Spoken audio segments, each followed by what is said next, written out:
लिए। आप क्या समझते हैं कि पाकिस्तान का जो बिजनेसमैन है वो पार्टिसिपेट सही तरह कर रहा है मुल्क की इकोनॉमी में, या हमारे इधर भी मसला है, सिस्टम में तो है मसला, लेकिन हमारी पार्टिसिपेशन में भी कोई प्रॉब्लम है?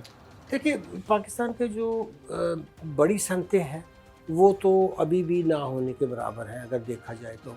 जो ट्रेड हमारे यहाँ होती है ज़्यादा, आप समझिए रिटेलर्स हैं, और जो मिडल मैन जो बीच में से सारा अपना, जिसे हम होलसेलर कहते हैं, ये बड़ी तादाद है हमारे यहाँ। लेकिन टैक्स जो है वो इन दोनों से कम आता है और संतों से ज़्यादा लिया जाता है।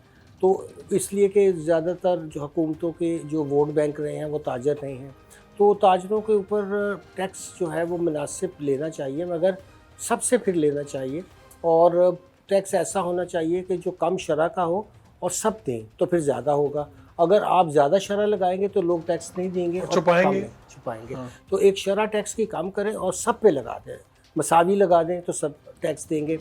बैरून मुल्क से इन्वेस्टमेंट हमें चाहिए, हम चाहते हैं कि बैरून मुल्क से पैसे भी आएँ, तो किस तरह से क्या स्टेप लें फौरी तौर पे कि जिससे बाहर से इन्वेस्टमेंट भी आ जाए, यहाँ पर बिज़नेस भी हों, और बाकी जो कहा जाता है जी हुकूमत के कानून इतने कवानीन इतने सख्त हैं कि लोग अपना पैसा भी बाहर से नहीं ला रहे इधर, ये दुरुस्त है? जी देखिए, एक तो इस वक्त बहुत अरसे से सियासी अदब इस्तेहकाम जब होता है, गैर यकीनी होती है, तो फिर लोग अपना पैसा नहीं, अभी हम 31-32 बिलियन डॉलर की रेमिटेंस पे थे सर, जो हमें बाहर से आता था, वो भी हमारे उसमें हमें 3-4 बिलियन का इस साल लॉस हुआ है।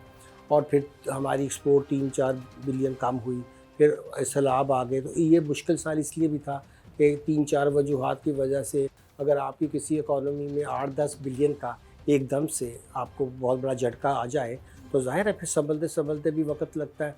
हाँ, ये अगर बाहर के जो हमारे लोग हैं, वो हम उनको इंसेंटिव दें कि अब जब आप यहाँ इन्वेस्टमेंट करेंगे, ना सिर्फ़ हम आपको रिटर्न, बल्कि आपकी इन्वेस्टमेंट महफूज़ भी होगी। अब वो यहाँ कोई घर बनाते हैं, पीछे कब्ज़ा हो जाता है। अगर कोई प्लॉट लेते हैं, उस पे लड़ाई झगड़ा शुरू हो जाता है।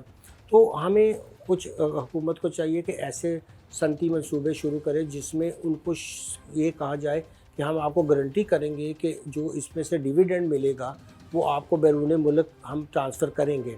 फिर वो खुश होकर पाकिस्तान के अंदर उन सनतों में हिस्सा लेंगे जहाँ से उनको अच्छा रिटर्न भी मिले और उस रिटर्न को वो वापस भी ले जा सकें। तो ये जिन मुल्कों ने भी बहुत ज़्यादा फॉरेन डायरेक्ट इन्वेस्टमेंट ली है, उसमें चाइना, इंडिया ख़ास तौर पे हमारे इर्द-गिर्द, उन्होंने उनको इतनी सहूलतें दी कि आप ना सिर्फ जब हमारे मुल्क में आकर ये करेंगे, हम आपको यहाँ तो सहूलत देंगे, आपको बाहर भी ये पैसा ले जाने में कोई मसला नहीं होगा।